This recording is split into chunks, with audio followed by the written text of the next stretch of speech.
Welcome back to the Soul Sisters podcast. We are so happy that you're here, and we're very excited to talk to you all. We know that we've taken a little bit of a break in the last couple of weeks due to some things that we're going to talk about in just a little bit here. And then after we talked about that, we are going to go into soft but strong and what it really means to be tender and powerful, and redefining what our strength looks like in a very tough world right now, because honestly, we're just going through it. We're just going through it over here. But before we jump into all of that, let's take our BFB, our breath for balance. When you're ready, let's inhale and exhale. Get in the zone. Going to talk about some tough things today. I know our last podcast was pretty heavy. So we're going to talk about our status updates, and then we're going to move into what we're doing to be able to move through those as strong, powerful, capable women. So, hi, Liz. Hey. Hey. I know you've had a lot going on lately. Why don't we dive into that a little bit and talk about what's going on? Yeah. I think stress and grief are such interesting things, because I, at this moment, cannot remember what we did our podcast on last at all. It feels like a lifetime ago. My depressive. Oh, yep. Okay, now I remember. So yeah, we're just on this train right now, just hoping that we can rest while we're on it, I guess. But yeah, this week for me has felt like a year. This year for me has felt like too long of a time. But yeah, I mean, what happened? I got stitches for the first time, which I thought was kind of like ironic but yet funny. And then I found out from the doctor once she gave me stitches that I can't use my hand, which I didn't think about. So I can't do yoga, I can't climb, I can't even like really do much else. And so that has been really hard. And then the next day after that, my kitty cat passed away unexpectedly and suddenly, and he was only one. And he left us, and he left Nova, the other kitty. And so I'm dealing a lot of my own grief, and then also like experiencing grief for a cat, and like trying not to problem solve, but just like be around and present. So that happened on 4th of July, which I wasn't really feeling too festive in the first place for the 4th of July, as we have recently passed the big bullshit bill through Senate and through the House. Yeah. So that's pretty rough. My work is kind of rough. We've lost a lot of funding from the state. And then we are going to lose a lot of funding from the federal government in the next year, the next like fiscal year. So I think I have like a tiny list I wrote to share with my boss so she could like give me an easy time this next few weeks maybe. And there's even more that I'm not going to talk about right now. So that's how my just, last 6 days have been. How have you been, Emily? That's really heavy. I meant sharing it because, as we know, it's not easy to talk about all of the heaviness that we carry through the world. And I want to hear more about how you're doing and what this looks like moving forward. But I will answer your question first, is how am I doing? I thank you to anybody who listened to our last podcast, because I know that was very scary to listen to for a lot of people, and that was probably very triggering for a lot of people. I am okay. I wouldn't say I'm great. I wouldn't say I'm in as much distress as the last time that we recorded. I was recently diagnosed with OCD on top of my depression and anxiety. So I'm learning to navigate that and navigate intrusive thought, which is terrifying and extremely hard. I'm also working through a lot of trauma that I thought I had worked through already, that's bubbling up. So right now I'm in therapy with my regular therapist that I've always seen. I'm going to trauma therapy and just digging a lot of things up that I forgot ever happened in my childhood. I'm still dealing with the traumatic passing of my dog Tubbs, and today is his birthday, which makes today really hard for me. On top of the fact that we did get two other dogs just on Monday who we love, and they're so lovely. And if you're watching this, you can probably see them walking through the background here. But it's a really difficult feeling because on the way to get them, I cried. Instead of being excited, I cried the entire way there because I just have this underlying guilt about Chubbs, even though I know there's nothing more that I can do. So I'm still carrying a lot of heaviness, a lot of sadness, and working through a lot of things, but I'm doing my best. And sometimes that's all I can do. So let's talk about, now that we have everything out on the table. I mean, we're talking about grief. We're talking about the government. We're talking about not having a lot of faith in the world that's going on around us right now. And that's extremely heavy. So what I'd like to do is pivot us into this conversation about how we can be strong but soft at the same time.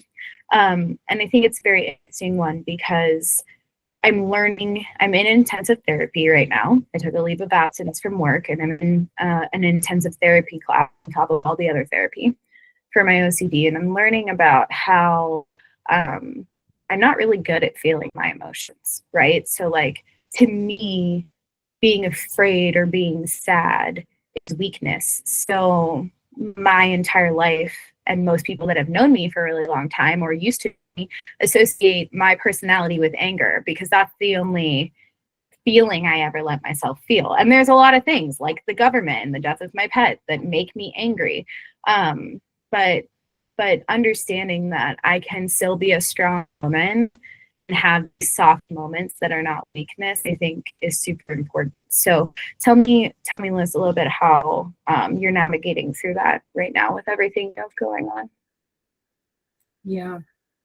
I wouldn't say I'm like on like the other side of the spectrum from that, but I just do feel so many feelings. And I think that there's pros and cons to every single part of the spectrum, right? Like I'm just really trying to like talk about it and think about the things. I mean, I guess I'm specifically right now talking about losing Nimbus, my 1-year-old kitty cat. I think it's sometimes easier to like numb out about things that feel out of our control, like the government and things like that. That's a different kind of grief, but it is still like absolutely grieving. But yeah, I'm really just feeling my feelings and I'm trying to cuddle with the kitty. I'm just crying a lot. Me too. I'm laughing a lot. I'm trying to like let people know how I'm feeling too, which is really hard. Like I said, even like telling my boss and like some of my coworkers, I just feel like it's important to not turn off and like completely disconnect from, the people that maybe care about me or at least, spend some time with me in the week at my job or in my life. So I'm just really practicing like being vulnerable and expressing what that's like for me. Yeah. And I think the thing I've said the most this week is like, it really sucks right now. Like, it's not going to suck forever, I'm sure. But it just really it sucks. It's just a bad time right now. And maybe putting more feelings and emotions onto that might be helpful for me. But I'm doing a lot of writing about that because it hurts to say it out loud. Yeah. I think you bring up so many good things. The first thing I want to point out is that I'm really proud of you, because the day that you texted me about Nimbus, you don't normally do that. Like, you might call me a couple of days later and say, this is the update, I'm sad. You don't in the moment ever really do that. So when I got that, of course, I was very sad for you, but I had this moment of being proud because I was like, wow, look at this growth in this person. Like, I'm so happy to see you reaching out to people and being able to do that, because neither one of us have always been able to do that. So also, I was honored to be that person. On top of that, I have a question for you about your job, because you said, you took the time to write that list for your boss. You told your boss about what's going on. I'm just wondering how that felt for you, because when I took my leave of absence from work, it really, truly, and this is a narrative in my own head, and I know that it's not true, but it's very hard for me to move past it and working on it.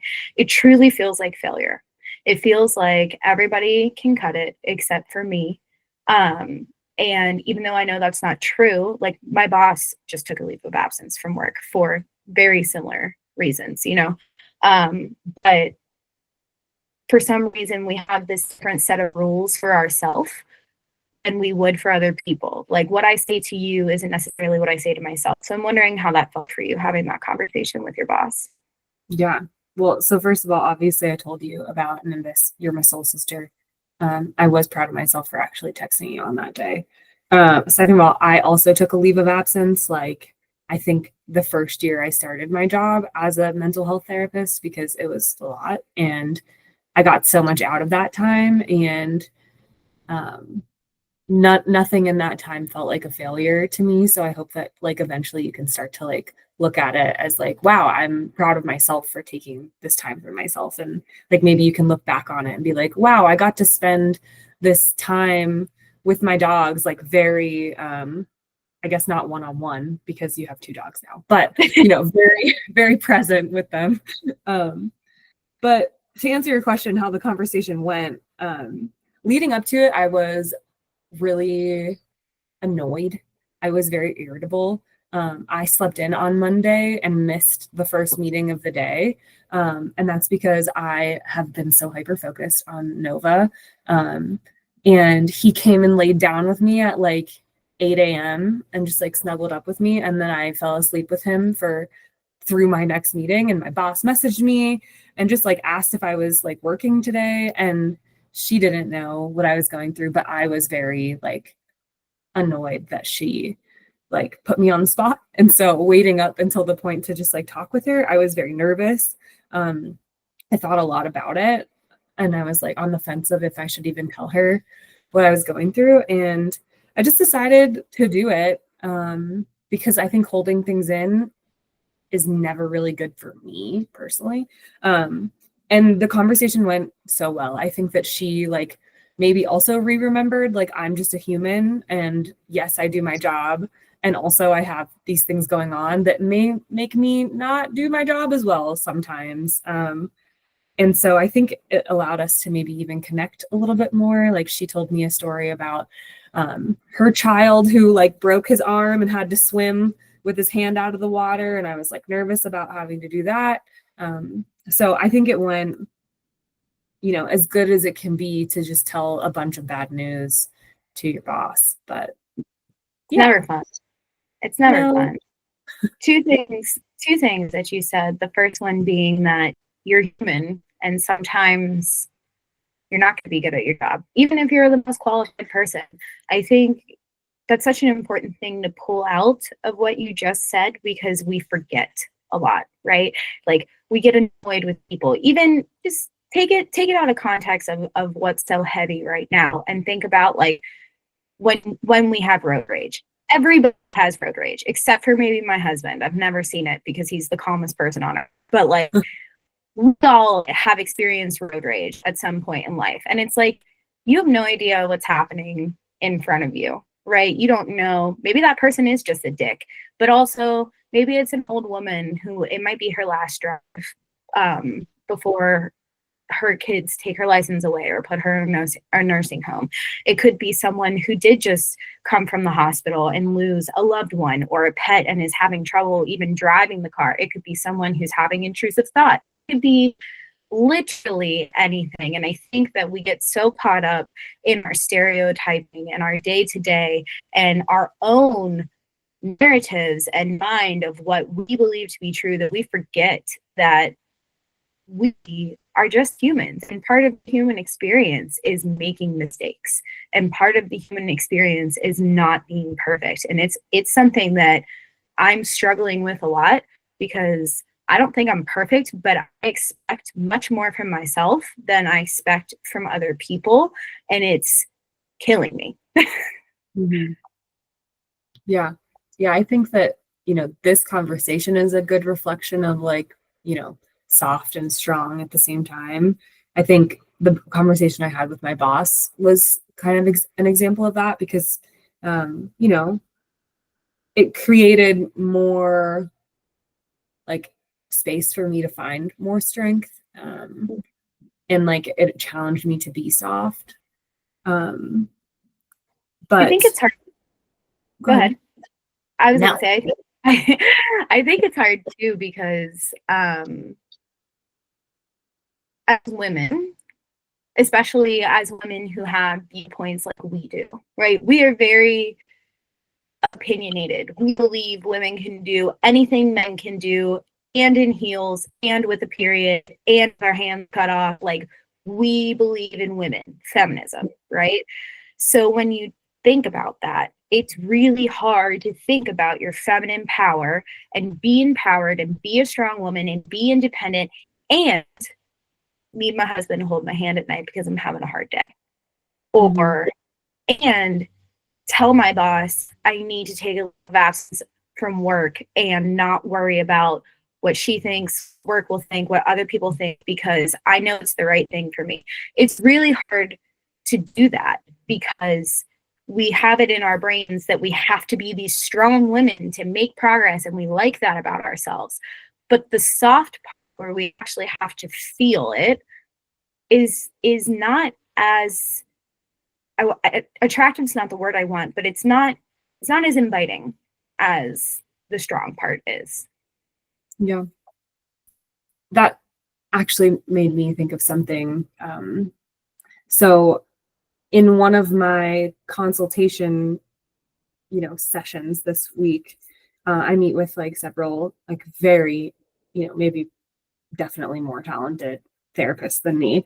And we go over and like check in every week. And so I'm going to read some of this worksheet that really relates to some of the things you were just saying. It's called the negative thoughts checklist. Negative thoughts can plague all of us at times, despite our best efforts. They are often linked to our core beliefs, which are often subconscious and deeply ingrained. Because of this, such negative thoughts can often be recurring, popping up unconsciously to shape the way that we interpret situations. They can thus give rise to many of the negative feelings we experience, even when we aren't aware of the process. This worksheet is like to take time to identify some repetitive negative thoughts. And rather than challenge those thoughts, which I have told you to do before, try to do for myself, definitely do in therapy a lot. It's a list of just like common negative thoughts, which already feels validating because you might think them and other people definitely think them if they're common. So some examples, and the ones that were really prevalent for me, I guess I'll just start with the ones that were really prevalent for me this week. I'm powerless was one that I'm feeling right now. And that's ironic because my word of the year that I do every year is powerful. But I'm really feeling powerless. And I think that has a lot to do with like the fact that I don't really think my vote did much, and a lot more along those lines. That's one. Well, And also, then go ahead. Losing a pet makes you feel powerless as well. It's just I felt that when losing Chubbs, I felt like I would have sold my house, sold my car to save his life, and I couldn't. Sometimes just out of your power. Yeah. Other ones, though, were like, I'll never achieve that. I am damaged. I don't deserve good things. I shouldn't feel like this. Nobody loves me. I don't deserve to be trusted. The other one that I really like leaned into is the one that I am not good enough. And more so, there's another one, and it's I do not try hard enough. And that made me think a lot because, we're talking about being soft and strong. And one of my favorite books is like this idea of radical rest. And so I'm really trying to like try less hard, but in my head, my negative thoughts are like, I'm not trying hard enough. Other people can do more than me. So I don't know. Well, it's crazy where those beliefs come from, right? And it really makes me think about some of the things that I'm learning in my intensive right now.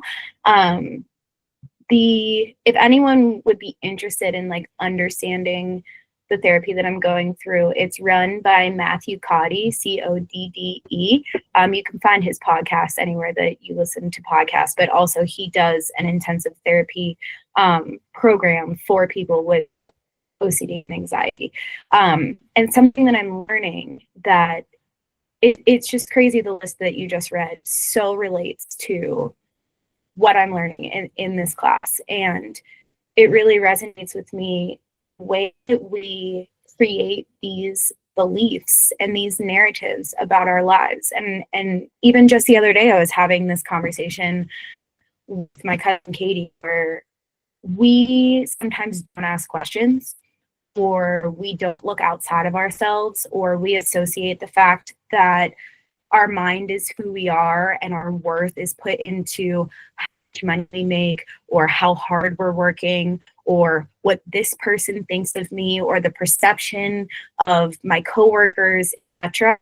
When in reality, those are all just beliefs that we made up along the way of our path in life, whether it be formed from, I look at you and I think of the negative thought of I'm not trying hard enough. And I think about, well, of course you feel that way because your mom is one of the hardest working people I know. And you watched her dig and work, and she still does her entire life. So of course that's ingrained in you that you have to work yourself like that 24/7 all of the time, because your mom is badass who worked really, really hard. And maybe she didn't ingrain it in you that you needed to do that, but you watched it, right? And so we create a belief off of that, and we write a narrative, and we think these things about ourselves. And it's like, none of this is actually true, because for it to be true, it would have to apply to everyone, right? Mm-hmm. That's something that I learned from Matt, where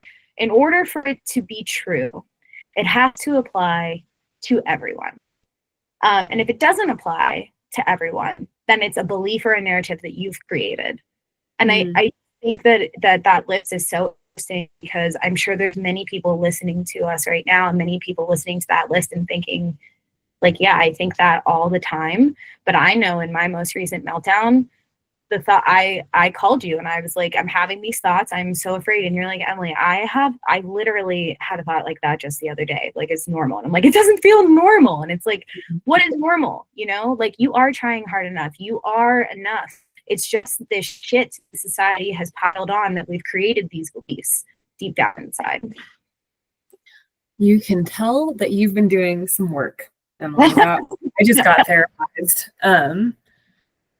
Yeah, the next part of the worksheet, literally the opening of the next page just says, who said that? And then it says, consider where your negative thoughts might be coming from. What core belief might be at play behind this thought? Are they possibly associated with past experiences or someone specific? Can you hear them in your head, perhaps in a certain voice? Can you identify several recurring negative thoughts with a similar theme? And then there's like a little space to like write your core belief and source. And you kind of just did that for me, which honestly, I didn't even think about, like my mom. I was just thinking about how like I put that on myself. But I think we do need to think about like where it does come from. Because it's not even like your core beliefs. Sometimes it's just your core fears that you your beliefs, but you just need to rewrite them. Yeah. which is easier said than done. I'm saying this confidently on this podcast now, but believe me, I was just on my class earlier crying on the phone. So no, there's no perfect way to go about it. And it's really, really hard work, and it is exhausting. I'm exhausted. I'm so tired. I cry every day. It's hard. Mm-hmm. It is. And I think that when we put that work in, other people can see it and feel it. And like, I can already tell that you may not believe in every single challenge of the core belief right now in this moment. But it sounds like you're really like on the road to, like, you're doing the work down the beaten path that you have to stomp and trudge down. So it's nice to hear. Thank you. But I think we're all just trying to do the work, We're all just trying to do what we can to take ourselves from a state of sadness, apathy, grief, fear, whatever it is, and bring it higher, And some people, unfortunately, I'm very privileged to have the resources that I do. Some people don't have that. So I say that if you are one of those people that don't have those resources, reach out to us, because we can always help try and provide any knowledge from what we've learned. And don't ever say that you are not as good a therapist as others, because you have helped me so tremendously. Don't put yourself down like that, because I couldn't have gotten through the last 2 months without you. And I sincerely mean that. Oh, thanks. It is good to, be around people who just have been in the game longer than me, right? So even if I'm just basing it off of time, I'm sure I have my strengths and, things that set me apart. But, ultimately, I'm a newbie. Therapist you're inspired by. Yeah. Inspired by, not less than. Yeah. And then also, I guess just like a thought, I've been on the fence for a little while about like starting a therapy group or just like a therapeutic skills kind of group. So if anyone is listening and might be interested, I am kind of like switching some roles of mine, ready to kind of transition to not a new job, but just more of what I want to be doing. So let us know if you might be interested in that. It feels like, Emily, like you're already kind of in a therapeutic skills group, which is really cool. Do another one. I'll do it. I love things like that. But I'd also like to point out that you started this episode by talking about all of these things that happened in 6 days, and you still have something in your head. Like right now, it's just in a notebook or a possibility or something you're having a conversation about with these people that you're looking to do business with moving forward, maybe. But it's something that you're still looking forward to, and you're still moving forward. And I think that kind of plays into, like, you can have this softness where you're sad and you quote unquote feel a little bit weak or powerless. But then when you pivot and really look from the outside, you're still powerful. You're still looking to make a difference, to give people resources. And I think that it's really hard to step outside of ourselves when we are feeling so soft, to be able to see that we are still that strong, to be able to do that. Yeah, I would love to know, I think you asked me a question earlier, like what you're doing to like find softness and just like, experience that soft and strength. But I wanted to quickly just like say something. So once we lost Nimbus, I felt some urges to drink, and I am sober right now since January. So I was like, I'm not gonna ruin that yet. I'm trying to make it till December, and I certainly don't want to do it in like a I'm so sad kind of way. So I checked in with my roommate, who I don't think he would mind if I shared this. He shares a lot, and I've learned a lot from him, but he is also sober and goes to AA meetings and everything like that. And we were thinking about drinking like a mocktail. Caleb bought like these cool little mocktail things. And I just checked in with him and was like, hey, I know I've felt the urge to like drink. So I don't know like how you're feeling about that. And I don't know if I'm gonna like even have a mocktail or have a drink. I just don't want to like trigger myself or trigger you. And he said, it's not gonna bring him back. And I was like, that is like so that's soft and strong. Like that is one sentence that was just like, oh yeah, he gets it. He's responding to my question. We're struggling together and like can be in this space of like so deep sadness and like still be, like you said, moving forward. Like we're still going to put one foot in front of the other. It's maybe not going to feel like progress or good, but that's all we can really do. I'm learning. Yeah. I think it's so important because it's not going to feel good. And I think that we live in a world of instant gratification and Amazon Prime showing up at your door in 2 days. Like, and we all do it. I'm not saying that I'm above it, that I don't do it. I do. I just got an Amazon package today. Not proud of it, but okay with it because I really, really wanted my dogs to have this toy. Give me a fucking break. What's the toy? It's one of those balls that moves by itself. And it's just fucking funny. Here's the go with that. We live in a world of instant gratification, right? So when we feel our feelings and we feel this sadness or we feel grief or we feel anger or whatever, like whatever this what we consider a lower emotion to be, we want it to be over, like right now, you know? I do. I go through my therapy and I have said many times in the last 2 months, I just want this to be done. I just want this to be over. I don't want to deal with this anymore. And the reality is, the only way out of it is through it.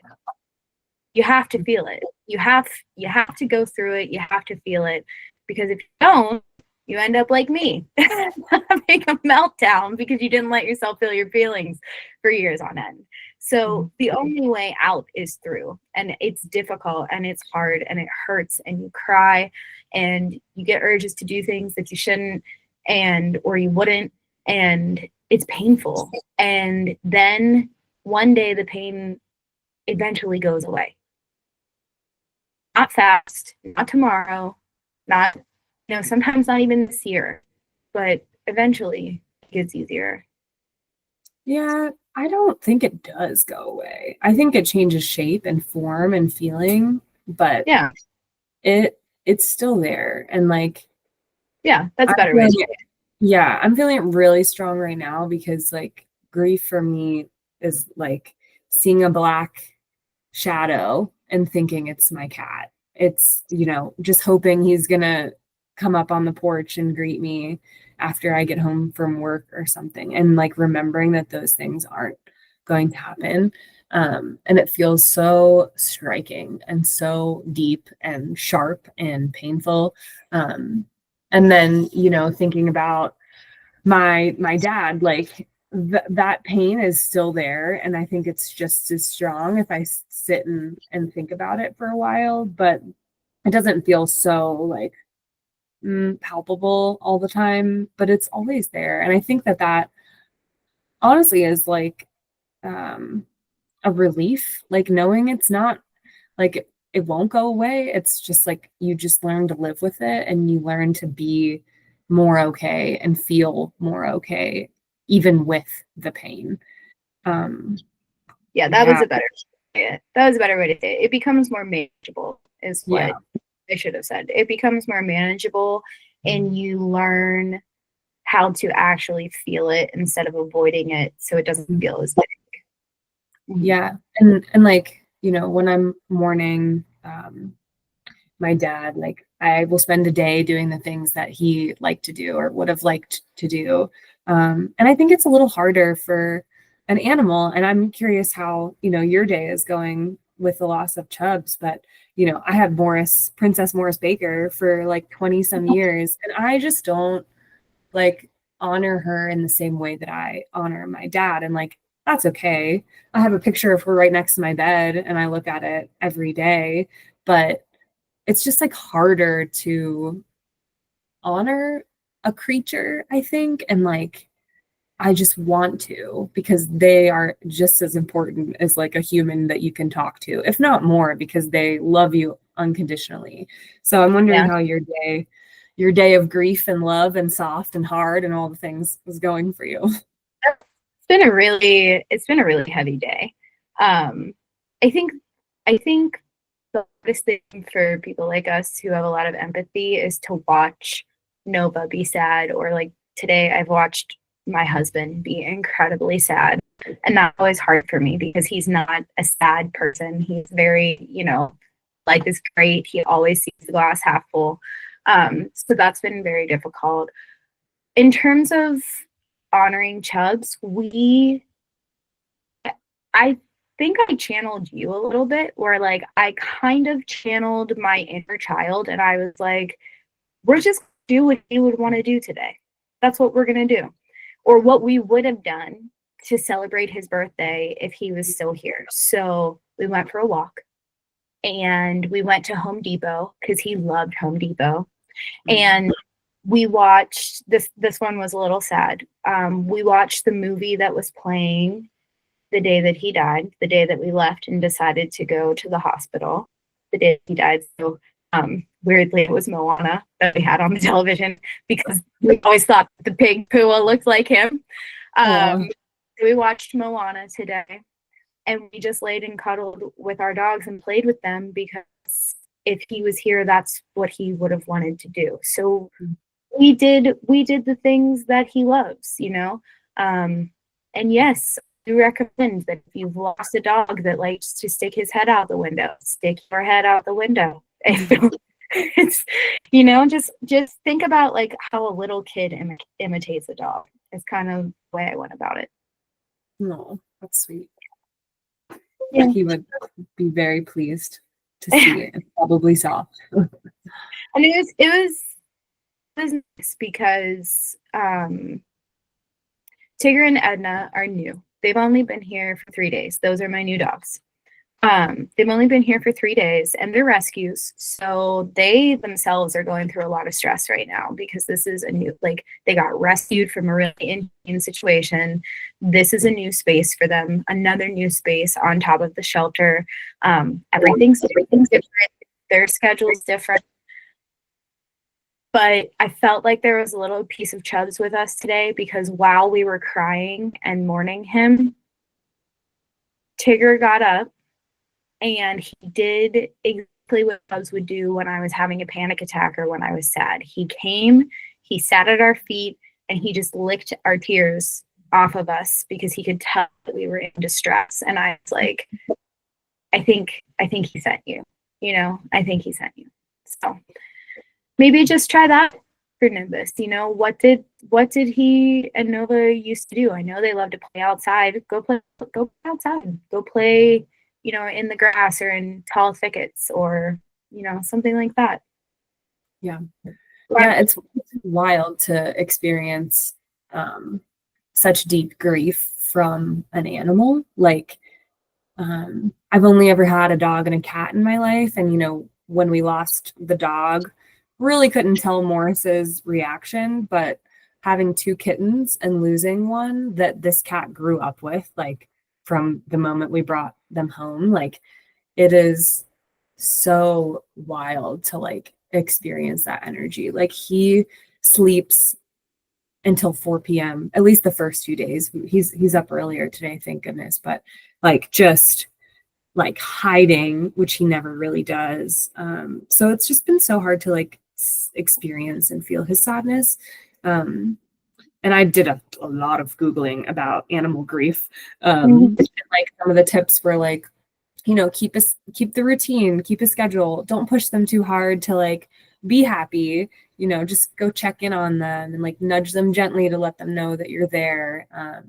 Which are things that I luckily like kind of already was doing before I, sad Googled how to care for my cat.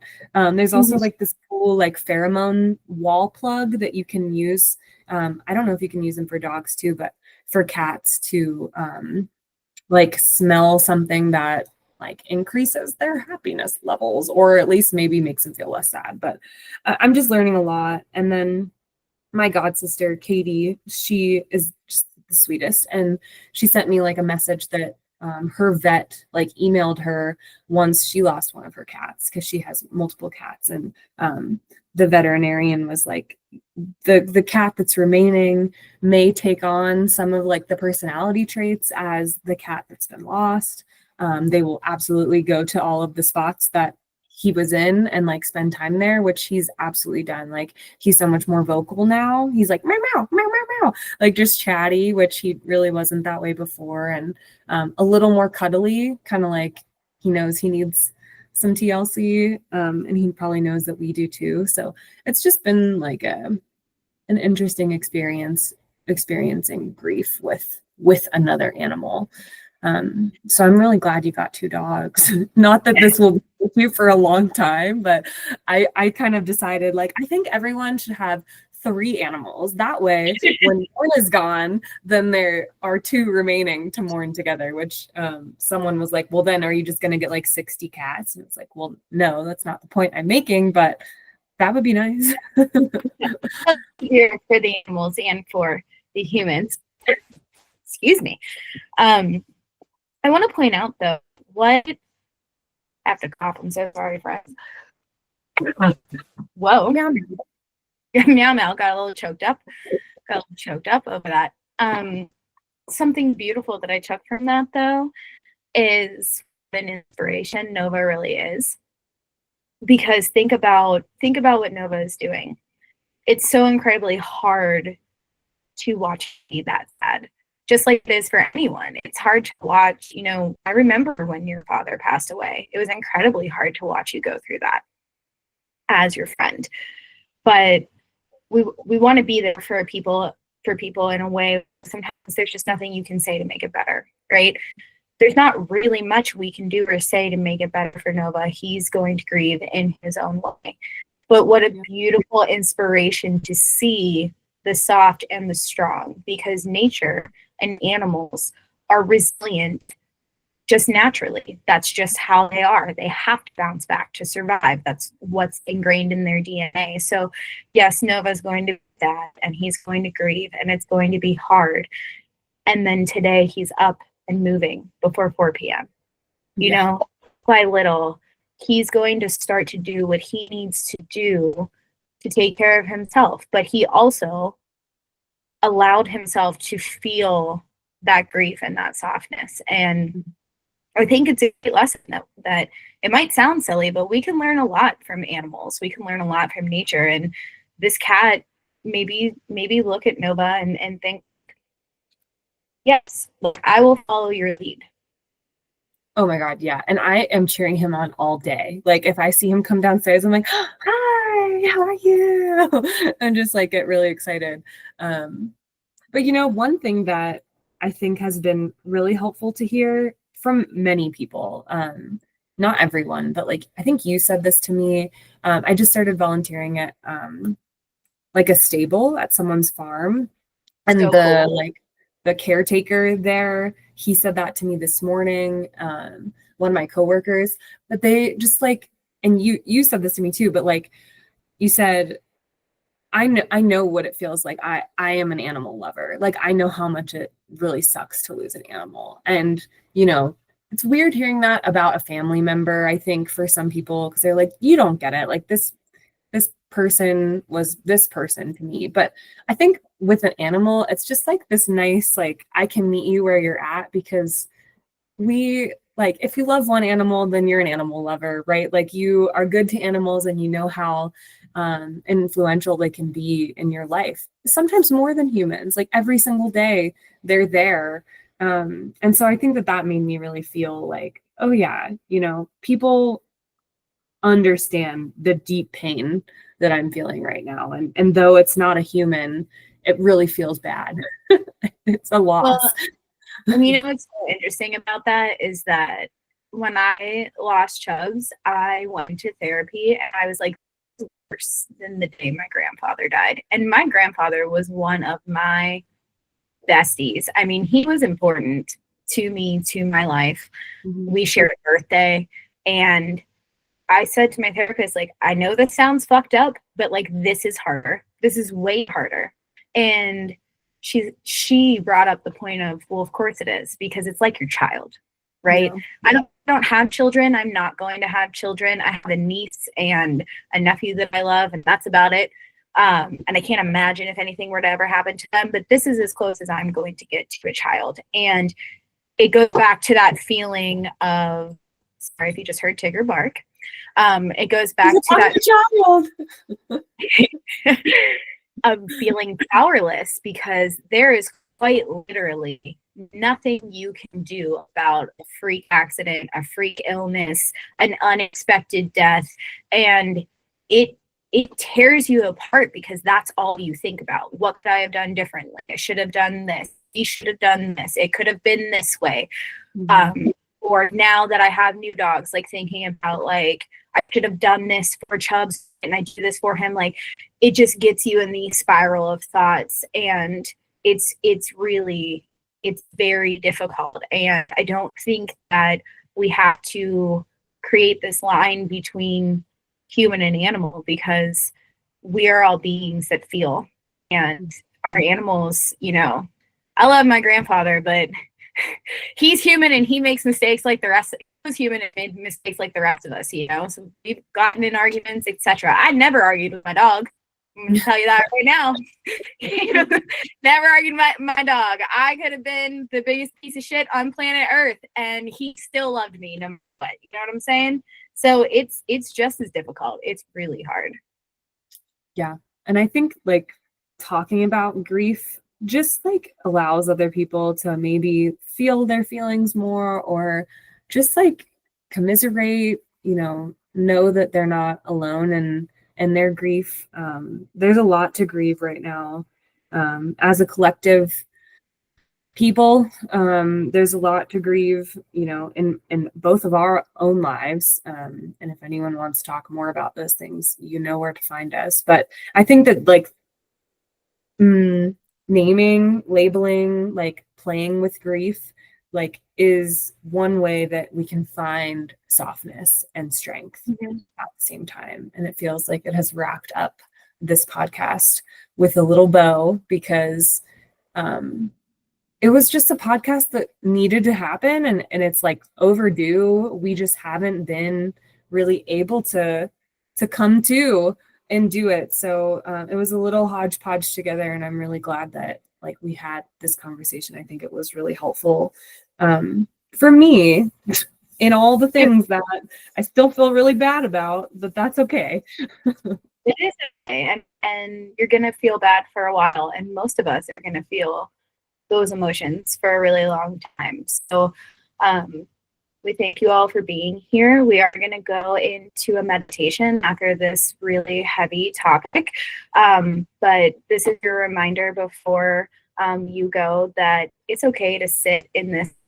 It's okay to feel your feelings. It's not easy by any means, but it is okay, and it is absolutely human. So we thank you for being part of this conversation and for being patient with us as we navigate life as humans ourselves. And if you want to end the podcast here, we invite you to do so. Or if you'd like to find a comfortable seat, I am going to take us through a meditation together, just to really recenter after another very difficult topic. So just take a moment to settle wherever you are. Get comfortable. Just start to notice your breath. If it feels right, close your eyes and just be here. You don't need to be anywhere else. This is your time for you. Just notice your breath. You don't have to change it. Just notice it. Inhale. Exhale. Let it go. Let it all go. And gently just shift your awareness to your body. And wherever your attention is pulled, just go there first.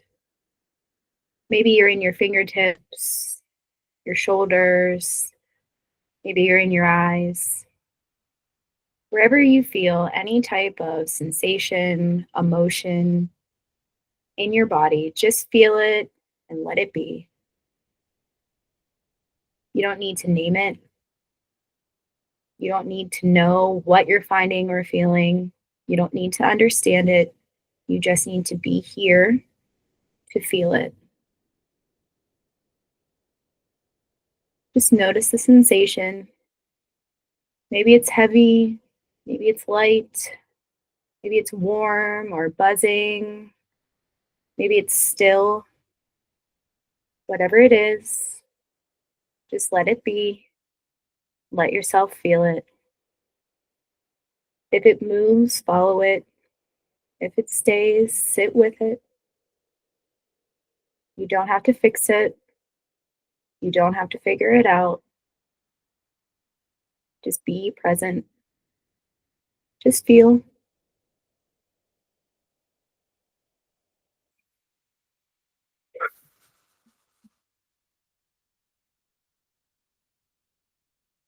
If your mind starts to wander, that's okay. Just acknowledge that noise and come right back to your breath, back to your body, back to the feeling that's calling your attention right now because you need to feel it. Your body is imploring you to feel it. Breathe into it. Inhale. Exhale. Just let it exist without judgment. Let it be messy or unclear. Let it be uncomfortable. Let it be beautiful and human, just like you. Let it be yours.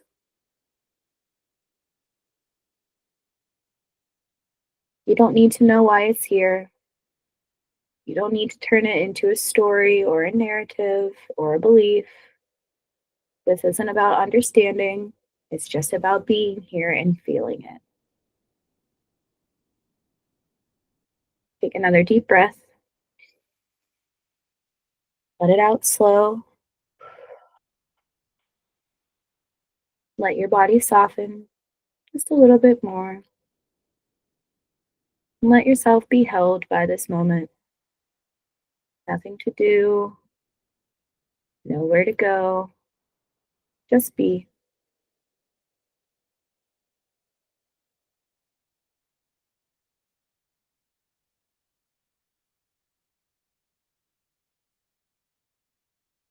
Take another deep breath in. Exhale, let it all go. When you're ready, just slowly bring your awareness back to yourself, your room, your chair, your floor. Notice the air on your skin, the weight of your body, the sound and feeling of your breath. And when you're ready, if your eyes are closed, go ahead and just gently open them. I'm really proud of all of you. Thank you for being here, and we'll see you next time.